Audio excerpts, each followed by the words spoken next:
ஆனால் மூமின்களே, நீங்கள் என்ன செய்தீர்கள்? ஒரு நெல்மணி கதிர் அளவு நீங்கள் செய்யுங்கள், 700 மணிகள் கொண்ட 7 கதிர் கொடுக்கிறேன் என்று அல்லாஹ் வாக்குறுதி அளித்திருந்தும் அந்த வாக்குறுதியின் மேல் நம்பிக்கை கொண்டீர்களா? 5000 மலக்குகளை அனுப்புகிறேன் என்றானே, நீங்கள் 20 பேர் 200 பேருக்கு சமம் என்றானே, அதையும் மீறி பெருமானார் என்னுடைய உம்மத்துக்கள் ஒவ்வொருவரும் ஒரு யூத நபிக்கு சமம் என்று சொன்னார்களே, இதில் ஏதாவது நம்பி நடந்தீர்களா நீங்கள்?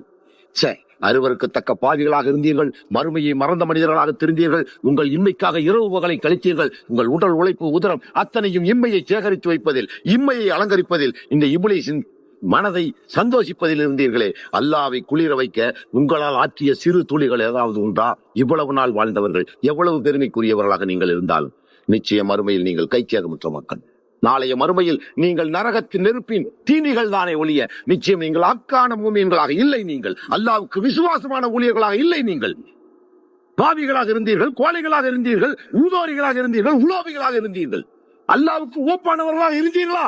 ஏதாவது ஒரு முஸ்லீம் எங்காவது ஒரு பகுதியில் இருந்திருந்தால் நாங்கள் அடையாளம் கண்டிருப்போமே. மையத்துக்களாக 1.5 கோடி முஸ்லிம்கள் வாழ்கிறீர்கள். இது ஒரு வாழ்க்கையா சகோதரனே?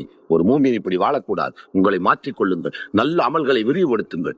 அல்லாஹ் வாக்குறுதி மாறாதவன், சொல்லிய சொல்லில் மாறாதவன். அந்த யக்கீனை வையுங்கள். 5000 மலக்குகளை அனுப்புகிறேன் என்று சொன்ன பின்னாலும் கோழைகளாக வாழ்ந்தீர்கள். மார்க்கத்தை இழிவுபடும் போது துடிக்காத மக்களாக வாழ்ந்தீர்கள். உங்கள் உணர்வுகளை அல்லாவின் பாதையில் செலுத்தாத மக்களாக வாழ்ந்தீர்கள்.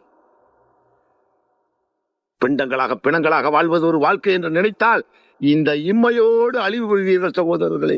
மறுமைக்கான சாட்சியங்களை தேட மாட்டீர்கள். இங்கு அள்ள வந்திருக்கிறோம், இங்கு உழைத்து இங்கு உள்ள சாட்சியங்களை நாளை கொண்டு செல்ல வந்திருக்கிறோம் என்பதை மறந்தவர்கள் முஸ்லிம்கள் அல்ல, அவர்கள் காஃபியர்கள் அல்லது முனாஃபிகீன்கள். இது மார்க்கத்தின் தீர்ப்பு. மறுத்து கூறுபவன் காஃபியர்.